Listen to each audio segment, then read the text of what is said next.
Now for global business updates, Rotus Udiri joins us. Good morning, Rotus. Good morning, Dr. Batty. Good morning, Ayo. Good morning, Rufai. All our viewers. Rotus 2-1 fifth set. 2-1 fifth set. Zverev leading, yeah. Dramatic match there in the Australian Open. All right, so to begin with commodities, drawback on gold and silver. 3% drawback there for gold, 5% drawback for silver to 108, 5,149. And here's a quote from Ed Yardeni of Yardeni Research talking about this massive appreciation that we've seen in them. It says a correction back to 5,000 for gold with some consolidation around that price would be a normal pattern in a bull market. The surprise is that we went from 3,000 to 5,005 without any significant correction. So far, this has been more of a melt up than a traditional bull market in the precious metals space. So it's basically just saying that, look, this is normal to see at least some sharp pullbacks with the massive appreciation that we've seen in gold and silver. I think Asian markets are bearish today, pulling back a bit, and there's been a bit of pressure these past few days in trading. Asia, in fact, who is up is only the Kospi, which was and it's a tech story there that's pushing them up. Although you would argue that the Hang Seng Tech Index should push up the Hang Seng as well, but that's down 2%. Moving on from there to Europe, Switzerland is considering increasing its value-added tax to pay for more military spending. So they're looking at raising about 31 billion Swiss francs over the next 10 years. They're looking at a 0.8% increase, but this is going to have to go for a vote. Lawmakers will have to approve it, and also the wider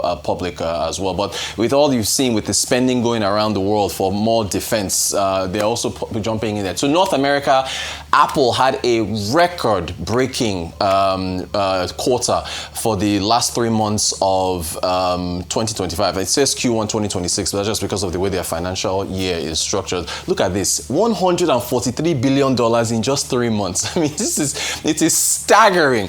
Of course, driven by the iPhone.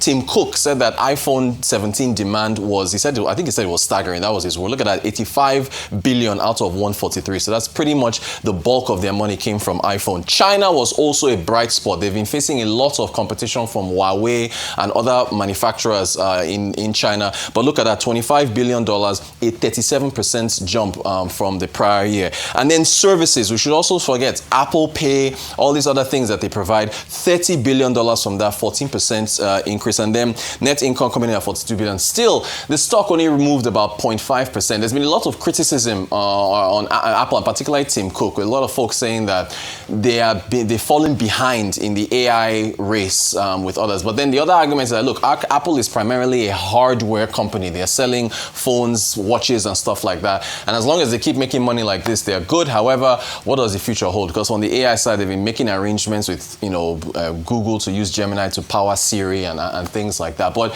very, very healthy results there for them. Meanwhile, US President Trump at the premiere of his wife's movie, or rather documentary, Melania, he says he's going to make his Fed pick today. So let's hear. There's the clip where he said it. Next week. Tomorrow morning. Tomorrow morning. Oh. And do you know who you picked? Tomorrow I do. Wait, Otherwise, I'll have to go to work very quickly. No, I'll be announcing the Fed chair tomorrow morning.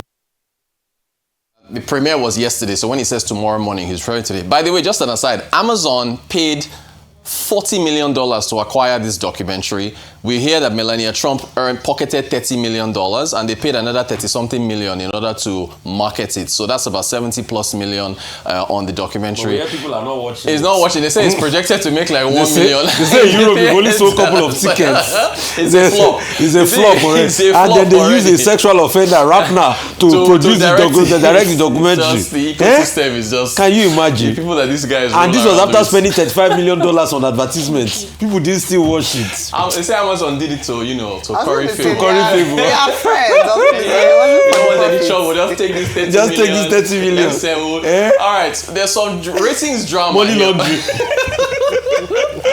So, ratings drama on the African side. Now, Fitch and Afro-Exim Bank, they've just been going back and forth. This all started with Ghana's restructuring.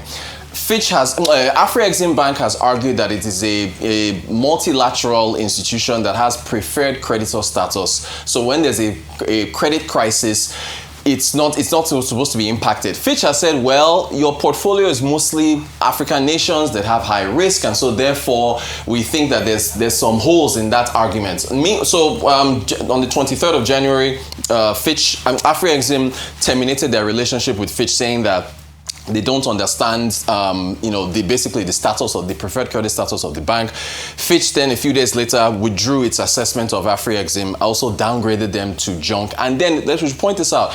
Ghana and Afrexim Bank did come to an agreement. Ghana defaulted. The $750 million loan they had, they said they had restructured it, but they didn't give details. And Fitch now pointed to that to say, this is what we've been arguing.